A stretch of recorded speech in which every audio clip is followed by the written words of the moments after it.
Sí, sí, de hecho yo cuando empecé a ir al Alamín, que a mí fue por una información que me dio mi hija, que está aquí en el grupo, nuestra pendulista o pendulera en particular del grupo. Y lo que me dijo es que unos amigos suyos habían visto allí unas luces. Yo, claro, yo cuando entré en lo que había del Alamín y lo primero que me encuentro es fantasma del Alamín y se ve un tipo que aparece delante de un coche con un chándal por encima de la cabeza, dije, madre mía de mi vida, ¿dónde me voy a meter, no?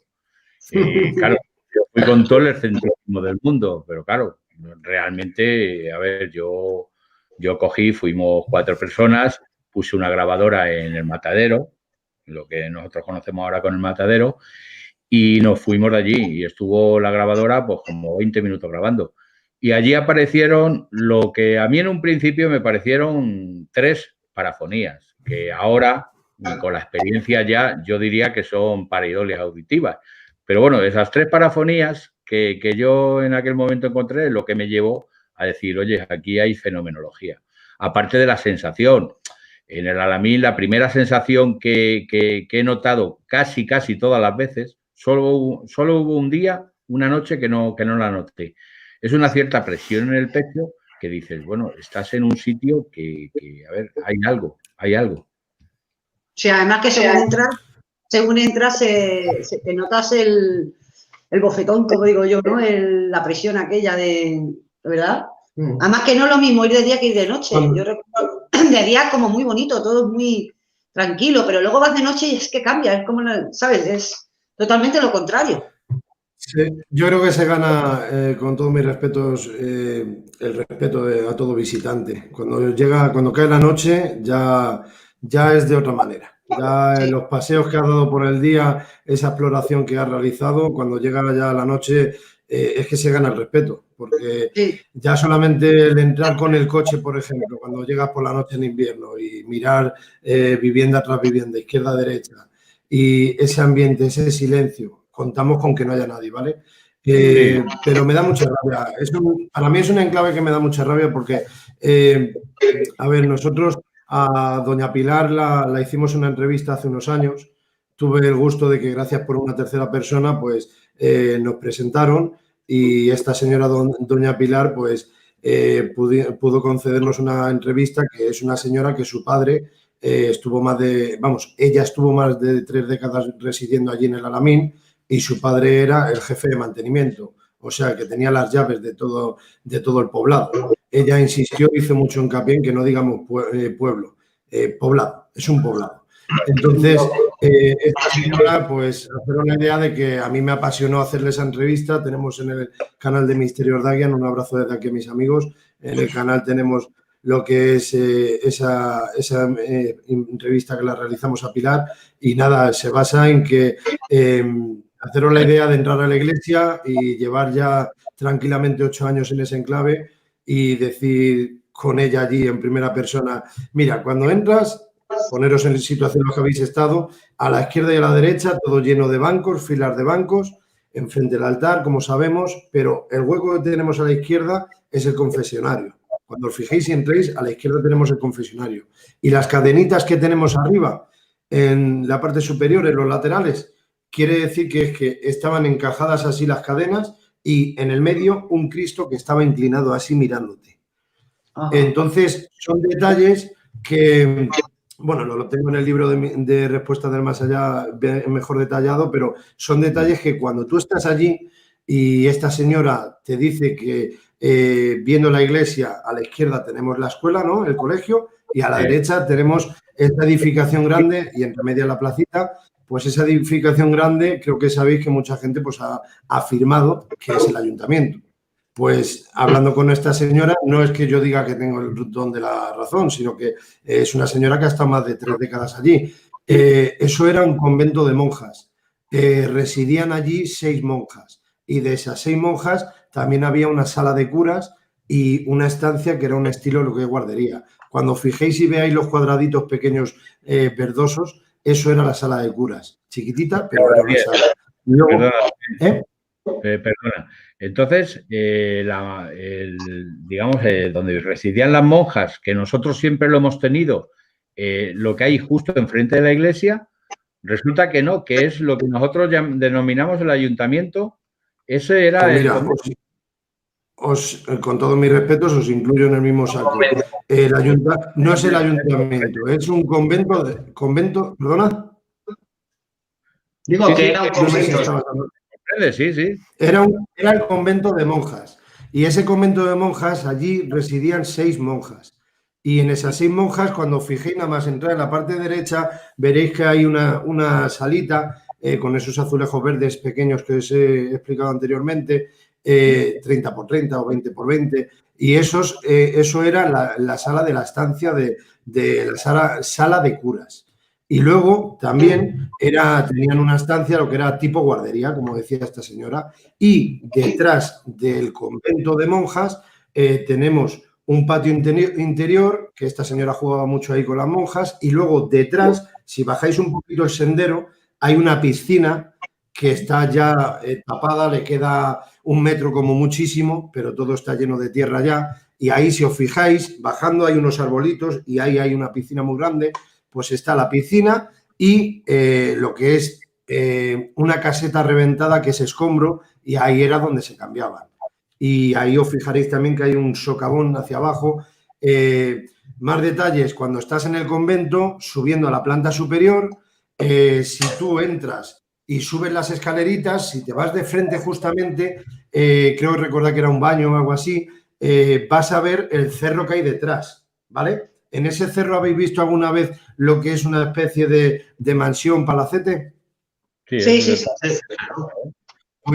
Pues ese es el palacio del Marqués de Comillas, que es donde se alojaba cuando venía al poblado abandonado del Alamín. El Marqués de Comillas no residía ni venía a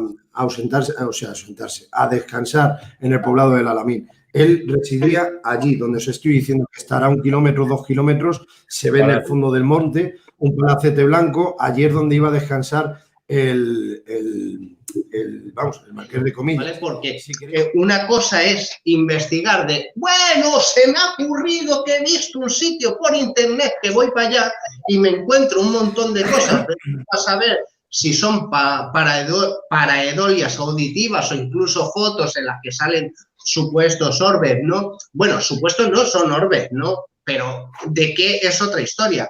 Pues orbes y tal, y que si capuchas, y que si ahorcados, y que si vete tú a saber lo que se cuenta.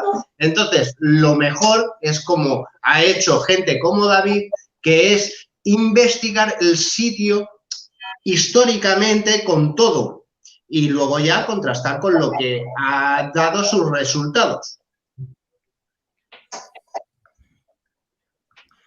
Sí, por supuesto, pues nada, a ver, la historia del Alamín, esa es la primera que todos los que hemos ido a investigar la hemos seguido, claro. A ver, si te remontas a la historia, la finca, lo que es la finca del Alamín, se conoce pues desde el tiempo de los árabes. O sea, de hecho hay pasajes del Cantar del Miocid donde nombran el Alamín. Hay uno en concreto que dicen de que andando el Cid por la finca del Alamín, en un agujero, en un hoyo, se encontró a un anciano y al intentar ayudarle se convirtió en una dama blanca que le pronosticó la victoria sobre los árabes. A ver, eso es propaganda, ya lo sabemos, pero que ya se nombra. Y luces populares en la zona de la finca del Alamín se conoce desde hace muchísimos años. O sea, yo he investigado un poquito toda la historia.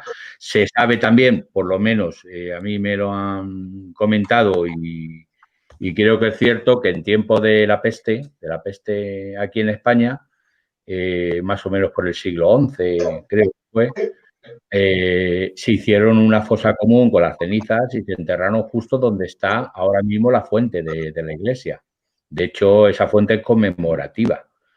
También se sabe que la iglesia, tal como es, la torre y la iglesia son de distintas épocas. La torre es como una especie de, arquitectónicamente, como un, ¿cómo se llama? De estos de los musulmanes. O sea, no es una torre con una campana. ¿Atalaya? No, una atalaya no, era para un... Para defender, para vigilar, ¿verdad? No, para salir a cantar a la oración.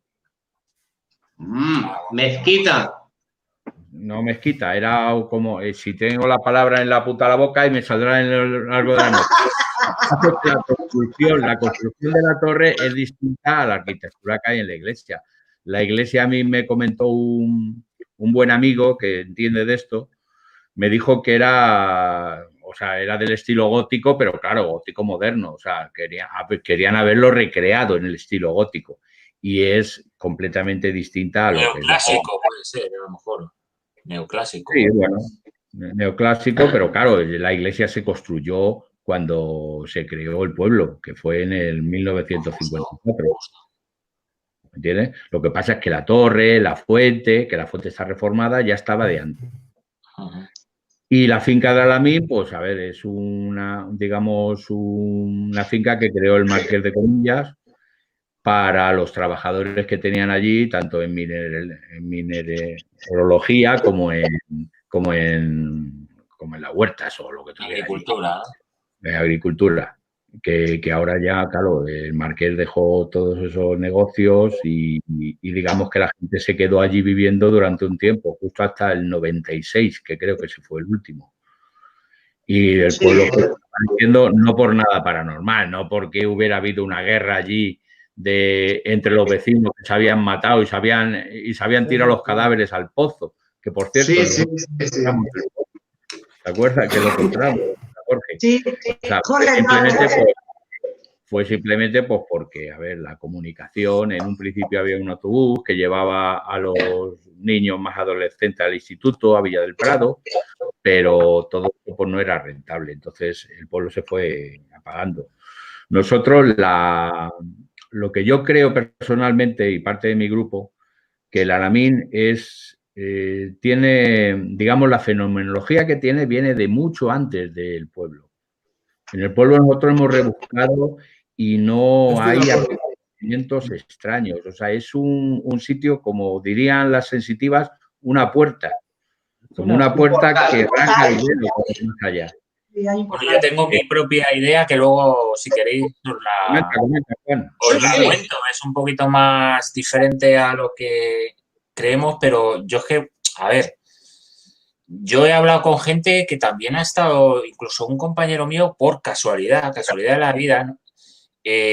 Su abuelo vivía allí también y pasaba algunos veranos allí. Y él nunca me ha comentado nada de cosas raras ni de desgracias. Las desgracias que puede haber en un pueblo, en un poblado normal y corriente, ¿no? O sea, una vida normal.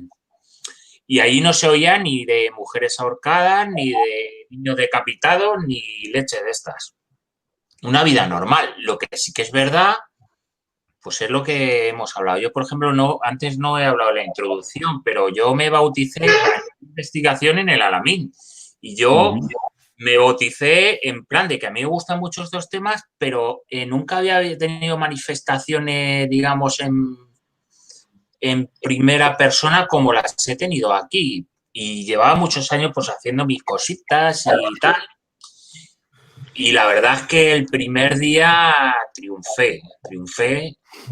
Y los días posteriores pues podría hablar de muchas experiencias. Si luego quiere Antonio, podemos contar alguna cosa que ha pasado. Y entonces a mí me animó mucho a creer en la fenomenología esta gracias al Alamín, porque yo, en primera persona, he manifestado pues cosas que me han pasado. Incluso he descubierto lo que decía antes Rocío, que, bueno, pues gracias a eso yo he descubierto que tengo sensibilidad a saber en los sitios donde hay actividad, digamos, paranormal o algún tipo de eso.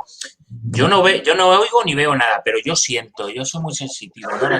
Yo puedo ir a un sitio y decir, ostras, aquí ha pasado algo o aquí hay una energía o tal.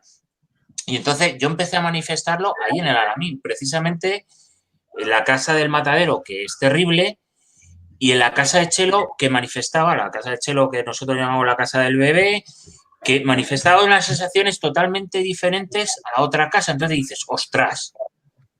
Ya hablaremos particularmente de cada sitio.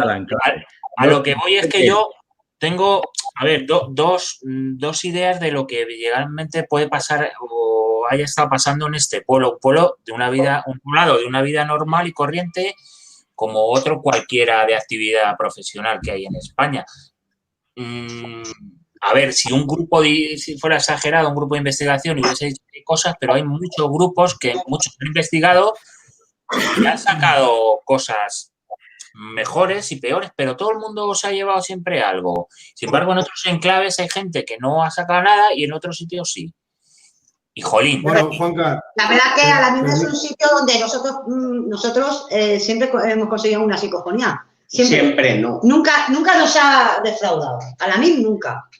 Bueno, ha habido de todo. Ha habido días. La verdad es que es uno de los sitios donde digamos que cuando nos pasábamos un tiempo yendo a otros enclaves incluso mucho más, digamos, famosos en esto paranormal, ¿no? Y nos veníamos en blanco porque te pasaba la noche, que es lo que pasa en la investigación. O sea, te pasan muchísimas noches en blanco. Siempre teníamos un día que decimos, tenemos que volver al Alamín para volver a sentirlo, porque sabíamos que siempre ibas a notar algo. Y la verdad es que el día estaba tranquilo y el día no estaba, que luego estabas muy pendiente también de que no viniera la Guardia Civil o lo del botellón a jorobarte el tema, porque claro, yo soy de la opinión de que para buscar, para investigar, hay que conectar también con el asunto. No sé si me explico. Entonces, los días más tranquilos, o sea, los días que estábamos solos, que no había nadie allí y que estaba el grupo solo investigando, son los días que más fenómenos ha habido y mejor se ha recaptado la cosa. ¿Por qué? Pues porque estábamos conectando. Bueno, y Antonio tiene mucha más experiencia en ir con una compañera que teníamos que era sensitiva. Hemos tenido varias y, a ver, ahora mismo está Mamen y está Rocío, pero tuvimos en su día la primera sensitiva que estuvo en el grupo fue Silvia, que la verdad es que tenía una sensibilidad bastante alta. Luego, claro, Sonia y Tamara son las... Sonia, a ver, yo tengo que contar la primera vez que es donde yo me quedé completamente alucinado, pero alucinado. A ver, yo he vivido muchas cosas en mi vida, yo he probado de todo, he intentado experimentar todas las clases que se pueda decir de fenomenología, ¿no? Y he vivido muchas, he notado muchas. Ahora, yo el primer día que fui con Sonia en Alamín, o sea, el coger, bajarte del coche, tener todo ese pasillo que hay, todo ese pasillo con la iglesia al fondo, pues además estaba oscureciendo. Y recuerdo a Sonia, según íbamos avanzando, se escuchaba ella cogía y señalaba, decía, mira, allí hay fantasmas, decía, allí hay fantasmas, pero es que le contestaban. Es que yo recuerdo que señalaba una casa y hacía ¡plas! Un golpe. Íbamos más adelante, señalaba la otra y un golpe. Y eso durante todo el paseo que hicimos hasta la iglesia. Yo de verdad que ese día me quedé bastante marcadito. Porque luego no eso. Yo recuerdo que entramos en el matadero, esta chica venía de Extremadura, no conocía absolutamente nada, no le contamos absolutamente nada. Juan Antonio, perdóname por hablar yo algo. El matadero, que no es un matadero, para que quede claro. No, para nada. Porque hay un cartelito que pone matadero, simplemente. Por eso. Que no había un matadero enfrente de la iglesia, quiero decir. No, es una casa más, lo único que los chavales pusieron el matadero y lo llamamos matadero por eso. Pero es una casa muy particular. No sé si vosotros, Daniel, en esa casa habéis notado algo especial. Nosotros hay una peculiaridad muy grande en esa casa, que ahora ya hablaremos de ellas. Por lo que estaba diciendo, según entramos en esa casa, nosotros habíamos conseguido una parafonía bastante clara donde había una mujer que decía estoy. O sea, simplemente decía estoy, lo repetía 2 veces, decía estoy. Justo en el momento ese tomamos una fotografía y en la fotografía parecía lo que es la imagen de una mujer en una de las ventanas. Pero eso ni lo publicamos ni nada, porque entre otras cosas lo más probable es que sea una pareidolia. Eso es lo que pensamos en su día. Y claro, cuando esta chica entra y dice, aquí en esta casa hay varias entidades, dice, parece una familia, dice, parece una mujer, el marido y 2 niños, ¿entiendes? Dice, y la mujer está como escondida, está como escondida y detrás de la ventana, me dice, sin nosotros haber dicho absolutamente nada. Pero es que luego se coge y se va completamente a oscura, sale corriendo y se mete en el patio de la casa. Vosotros que conocéis el Alamín sabéis que aquello está lleno de escombros, está lleno de eso. Coge y se va corriendo al patio de la casa. Y claro, yo, pobre de mí, que iba con la cámara intentando grabar, yo me voy detrás de ella como puedo, alumbrándome, y me la encuentro en mitad del patio, hablando allí con alguien, hablándole al aire, ¿entiendes? Y le decía, bueno, a ver, pero dime que es que no te entiendo bien, tienes que decirme qué es lo que me quieres contar, qué no sé qué. Claro, en la grabadora mía, o sea, en la grabadora de la cámara, aparecía una voz, aparte de la suya, aparecía otra voz. Que eso es lo que a mí me escuadró completamente. Una psicofonía que no estaba buscada. Salió esa psicofonía por casualidad en ese momento cuando Sonia estaba conectando con algo allí y tú ibas detrás de ella grabando, si no me acuerdo mal. Sí, pero eso mismo hizo en la casa del bebé. ¿Te acuerdas de la psicofonía donde se pone a hablar con Chelo? En este caso es con Chelo. Ya hablaremos de Chelo más adelante. Se pone a hablar con Chelo y nosotros la escuchábamos hablar con ella, ¿entiendes? Pero es que luego en la grabadora aparecía su voz y aparecía la psicofonía de Chelo respondiéndola. O sea, cuando le dice, ¿por qué lloras? Dime, Daniel. Sí. No, que te voy a decir que en el libro, acuérdate que en honor a vosotros puse lo de la casa de la Chelo en honor a Omega 4 Investiga. Me acordaba ahora. Sí, genial. Claro, es que Daniel estuvo allí pues justo en el apogeo, estuvo con nosotros con Omega 4, aparte de sus investigaciones, coincidió. Entonces, claro, le contamos un poquito lo que nosotros íbamos avanzando, ¿no? Y entonces lo que quiero es que me cuentes un poquito, Daniel, que algo de lo que habéis avanzado allí en el Alamín, de lo que habéis conseguido vosotros, porque nosotros, por ejemplo, en la iglesia no hemos conseguido nunca nada. Pues para nosotros justamente vamos al contrario, es justamente la zona más caliente para nosotros, lo que es la iglesia. Referente, para ir empezando un poquillo, a razón de lo del matadero que has mencionado, ahí sí hemos tenido alguna que otra parafonía algo clara para nosotros, pero considerarlas como es clase A o triple A, como yo siempre menciono, nos ha costado un poquito. Vamos a decir que ahí estuve con Miguel Ángel Linares y con Sheila Gutiérrez, con Exploradores del Misterio también, igual que hemos estado juntos Omega 4 y Misterios Davian, pues también Exploradores y Misterios Davian. Y ahí es donde pasó lo que menciono también, y él lo ha comentado Miguel también en alguna ocasión en su programa, lo de la Spirit Box. Lo que pasa es que yo ahí no le doy cierta credibilidad, pero bueno, hoy no es tema de tratar la PSB 11 o la 7 o lo que fuere, pero vamos, que claros registros obtenidos para mí han sido especialmente en la iglesia y algún que otro donde la casa de la Chelo, que por eso digo que en honor lo llamo vosotros. Te voy a decir, Daniel, que yo soy el tío más escéptico con las Spirit Box, como ya comentaba antes. Sin embargo, nosotros con los Exploradores, que son grandes amigos míos, tanto Sheila como Rubén, como Miguel, tenemos una conversación, prácticamente una conversación grabada con la Spirit Box en el matadero. que está subida a YouTube. Sí. Y ya te digo, yo siendo el tema escéptico, ahí no tuve más remedio que decir, oye, aquí hay algo, porque es que eran respuestas claras e incluso respuestas a cosas que nosotros ya sabíamos. Sí. Yo te hablo por mí, Juan Antonio. Te hablo por mí. Para mí, ser escéptico es lo que creo que se debería de ser. Por mi parte, yo me considero escéptico. Lo que no me considero es negacionista. Yo no me niego a que ese tipo de aparato sea auténtico e interesante, ese tipo de metodología a tratar en una investigación, una experimentación, llevar la Spirit Box. Yo no soy quien para decir que nadie tiene por qué llevarla. Por eso no soy negacionista, me considero escéptico, en el cual yo lo he vivido y lo que he vivido en mi experiencia personal, nosotros no la utilizamos. Ahora que los demás lo utilicen, yo no soy quien para decir que eso no sirve para nada.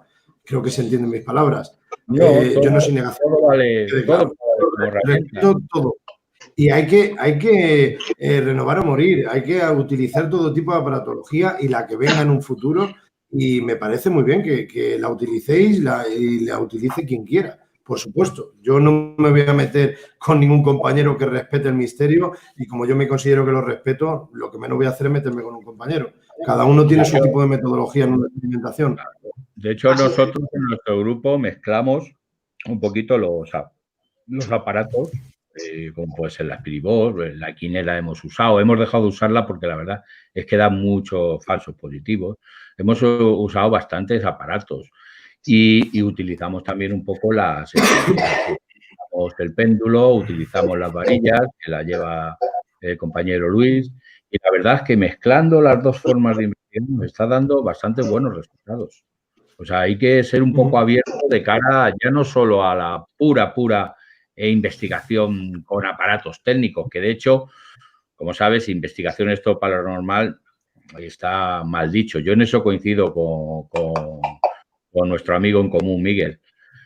A ver, yo no estoy de acuerdo con él en muchas cosas, que, por cierto, que lo mismo entra esta noche, porque le he comentado que...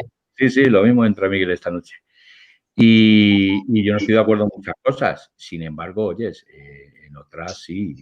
Y la verdad es que, a ver, yo ya me he perdido el hilo de la conversación. Es que pues te sigo yo un poquillo. Es que nadie tiene el don de la palabra, yo pienso. No, para nada. Para eso estamos haciendo lo que hacemos, ¿no? Para eso gastamos tanta gasolina y tanto tiempo en una cosa que yo creo que nos apasiona, en experimentar, intentar indagar, intentar saber interactuar con el fenómeno lo mejor posible y sea cualquier tipo de aparatología a la cual se utilice en una experimentación, muy bienvenida sea.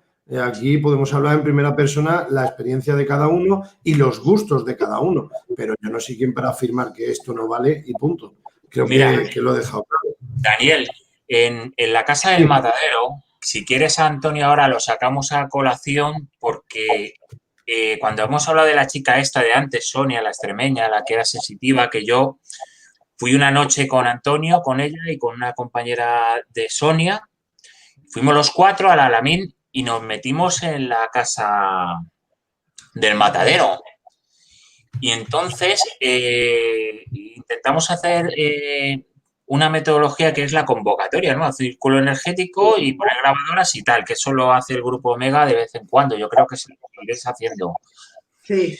Entonces pasó algo curioso, porque Antonio recuérdamelo bien porque tengo muy mala memoria. Antonio, tú te tuviste que salir, ¿no? De la casa. A ver, el matadero, uno de los efectos que tiene... la casa del matadero. Sí, la casa del matadero. Es que o sea, empiezas a sentirte mal, o sea, ya sabemos un poco lo que hay allí, ¿no? Y una de las causas es que empiezas a sentirte mal. Yo me salí porque me estaba encontrando bastante mal. Y entonces yo lo que hice fue seguir la sesión vuestra desde el coche con la camarita del bebé. Llevamos una cámara de esas de vídeo para vigilancia de los bebés y yo estuve. Pero vamos, a ti ahí, Juan... A ver, yo tengo que decir que Juan Carlos... Recuérdalo tú, porque tú lo detallas mucho mejor que yo. Como escéptico al Alamín, que a mí en el coche, de hecho, me decía, oye, Juan, que yo esto me gusta el tema pero que yo no me creo nada. Digo, yo no te voy a convencer de nada. Y a Juan Carlos, menos mearlo y cagarlo, la han hecho de todo. Cierto. Bueno, de todo, cuidado, ¿eh? Y de hecho, yo recuerdo esa vez que se puso muy contento porque decía que estaba sintiendo a los niños que habían allí. Empezó a llamarlos. Sí, yo sentía las energías que me corrían por las piernas como si fueran niños que están revoloteando alrededor tuyo, como si estuvieran niños pequeños, pues dando vueltas así alrededor, yo de pie, así, cogida de las manos con las otras dos compañeras. Y la que dirigía, digamos, la sesión era Sonia, que era sensitiva. Y claro, teóricamente en la Casa del Matadero había 4 entidades, 2 niños, no me recuerdo mal, ¿no? Un adulto, un padre y una madre. Entonces, a ver, recuérdalo tú, Antonio, ¿qué es lo que pasó? Pues que yo decía que el padre dejara a los niños que se arrimaran, que sí que jugaran conmigo, que no sé qué, que no sé cuándo, que yo les estaba sintiendo. Y entonces Sonia, si no recuerdo mal, dijo, es que detrás de ti no están los niños. No. A ver, Juan Carlos. ¿No fue así? A ver, yo lo que vi que tú te entusiasmaste mucho porque dijiste que estabas notando a los niños y empezaste como a tambalearte de un lado a otro porque decías que te estaban manejando. Una energía que estaba alrededor mía. Claro, y entonces resulta que Sonia estaba enfrente tuya. Y claro, cuando tú estabas así, tú estabas con los ojos así de éxtasis, que es como te pones tú cuando notas el fenómeno, Sonia tenía una cara, yo la estaba viendo porque yo tenía justo la cámara detrás, o sea, yo estaba viendo detrás y Sonia tenía una cara de espanto, ¿no? Y cuando tú la miraste, te dijo, Juan Carlos, no están los niños allí contigo. ¿Y qué te pasó? Pues que yo noté, en ese momento, como algo que me entraba por la cabeza, es que no sé describirlo, es como una energía que te entra por aquí y me atravesó así, ¡buah!, hasta abajo. O sea, fue una cosa brutal. Y entonces me quedé así y fue un acto reflejo, como que empecé a llorar como si fuera una magdalena, pero no de miedo, ¿no? Es que no era esa sensación, no era miedo, era... yo lo comparo, para que os hagáis a la idea, como cuando estás en un velatorio que está todo el mundo normal y corriente, de repente viene un familiar y todo el mundo se revuelve y empieza a llorar, así, y está todo el mundo normal, pues una cosa parecida. Y entonces, claro, se lo dije a Antonio, dije, me cago en la puta, que a mí esto no me ha pasado en la vida, que yo, pues lo vuelvo a repetir, me gusta mucho este mundillo, pero yo no había experimentado eso nunca. Nunca. Esa era la segunda o tercera vez que iba yo a la domingo. De todas maneras, ya que estamos hablando... Perdona, ¿qué es lo último? Que es que, si no se me olvida, por eso había interrumpido antes. Lo que me llama la atención, que en esa sesión Sonia vio a los niños, al padre y a la madre, y en la sesión que fue muy posterior, a lo mejor 1 o 2 años después, que tuvisteis vosotros con la Spirit, con el grupo de los de Vallecas, a ver cómo los exploradores, ¿no? En esa exploración con la ¿cómo se llama esta? La Spirit Box. FB7, sí. Era una conversación de niños con un adulto masculino y con una chica o una mujer. Escuchan voces de niños. Eso es como una cosa, para mí, es alucinante. Me dice, coño, qué casualidad, ¿no? Sí, a ver, la peculiaridad de esta Casa del Matadero es que hay un personaje allí que es, digamos, no sé cómo terminó aquella familia. Alfa, vamos a decirlo así. Era el macho alfa, como un mala leche. Sí, es bastante machista, bastante posesivo y, de hecho, ya nos ha hecho mal jugadas. A ti te hizo eso, a una compañera, a Asun, que en aquel momento estaba Rocío, estábamos varios del grupo. También nos apagó en un momento dado la luz, la linterna. No, una linterna no, era el láser. Teníamos un láser puesto, la apagó y cuando encendimos estaba la compañera, estaba con una cara desencajada porque dice que la habían cogido de los hombros, ¿entiendes? Y la habían... De la parte de adelante. Sí, que la había cogido así de los hombros por la parte de adelante. Pero vamos, eso... Y ese personaje a nosotros nos ha insultado. O sea, tenemos, que luego pondremos alguna psicofonía, nos insulta gravemente, vamos, nos dice hijos de puta directamente. Nos dice que nos puede matar, nos dice una serie de cosas y estas, las vas a escuchar, Daniel, son psicofonías de, como dice nuestro buen amigo Pedro Amorós, de clase A plus 10. O sea, son los que él dice voces directas.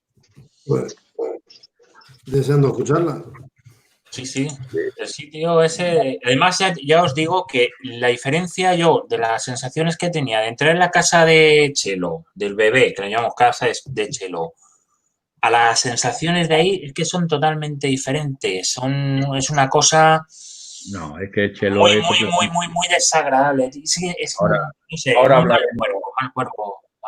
Ahora después hablaremos de Chelo. Sin embargo, Chelo al revés, era una cosa como. También ahí fue la primera vez que me bauticé yo, porque yo cuando una vez hicimos la rueda energética y yo me cogí, estábamos Antonio, tú y yo no sé si estaba Mamen o estaba ¿cómo se llama? El otro compañero del grupo, Quique. Y claro, yo estaba cogido de las manos y hubo un momento que yo te hacías señas a ti porque yo nunca había sentido eso. Y yo te decía, ¿es esto? Como diciendo, afirma, es que está aquí ya la cosa esa, porque yo noto algo que yo nunca había sentido. Era una cosa tipo electricidad estática, una corriente, es que es para sentirlo. Yo, de verdad, que en estos dos sitios he alucinado, porque la sensación de Chelo no era negativa para mí, ¿eh? No era negativa, porque yo no salía malo de ahí. No para nada. No. Tenemos una pregunta aquí para Daniel, que te la voy a poner ahí en la pantalla. A ver, no, mira, se me ha colado. Bueno, ya que estás aquí, Belén, un saludo. Es que esto es muy complicado. Nos pregunta, ¿habéis tenido alguna voz directa? Pues sí, Belén, ya luego vas a escuchar algunas grabaciones que son voces directas, y precisamente allí en el Matadero. Entonces yo quería rescatar una... ¿Puedo mencionar alguna cosilla? Sí, habla, Daniel. Bueno, pues ya que estáis hablando del Matadero, voy a hablar un poquito yo de la iglesia, si os parece bien.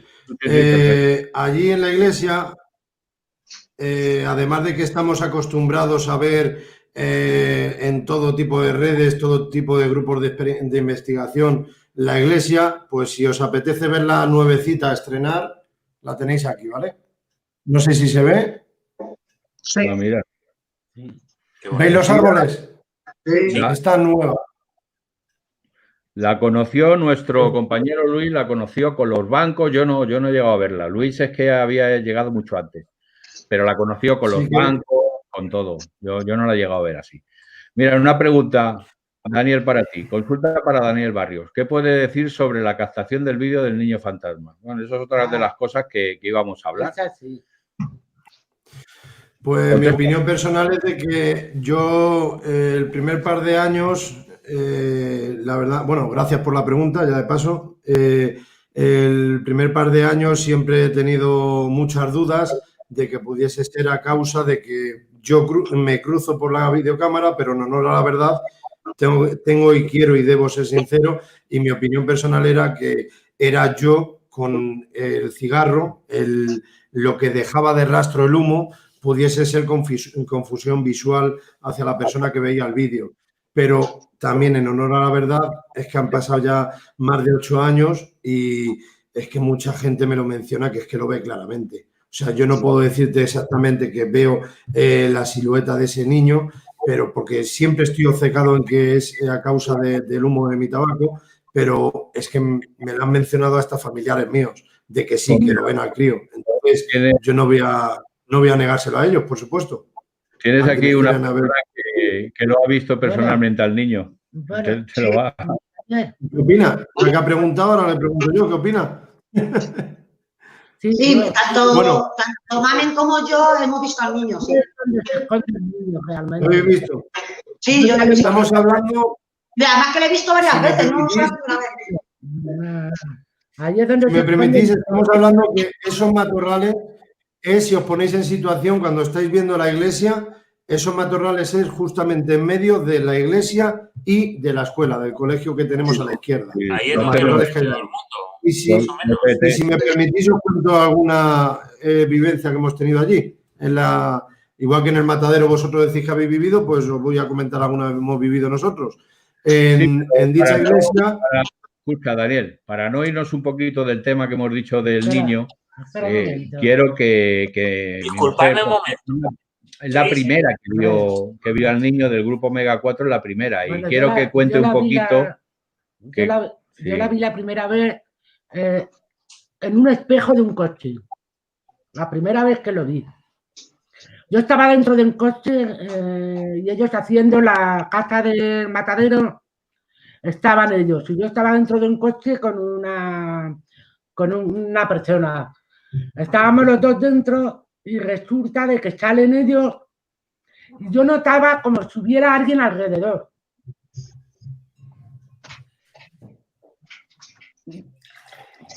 Alguien alrededor.